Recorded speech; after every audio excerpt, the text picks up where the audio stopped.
you guys, you know, recently went over to Beervana over in New Zealand.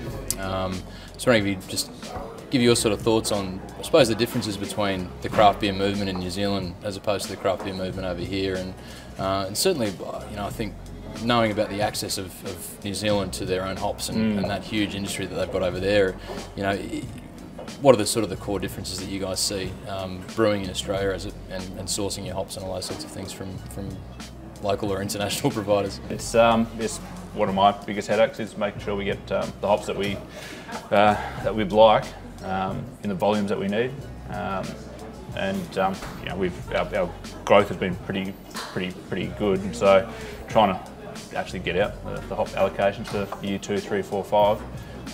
You know, crystal ball's pretty tricky, but we're pretty much sorted. Yeah. But yeah, I think it's good that New Zealand hops do look after their own, first and foremost, and have a really strong brewing scene. You know, you kind of look at US, they're probably 5 years ahead of us now. I think New Zealand's probably about 2 years ahead of Australia. The gap's closing pretty quickly, but yeah, it's a strong market in New Zealand. And so we're just starting to send beer over there now. Yep. So yeah, we're under no illusion that it's going to be easy. It's some very, very high quality brewers over there pumping out some really good beer, and so local and fresh. Cool. So what are your go-to hops and ingredients that you guys love to work with?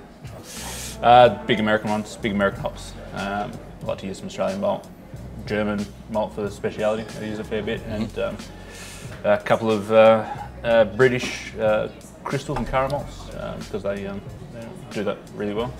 And then yeah, on the hops, big American hops, anything with a bit of character can stand out, and New Zealand hops when we get our hands on them. So we've had a beer in the pipeline since before we opened, but haven't been able to brew it because of one single hop that we haven't been able to get our hands on.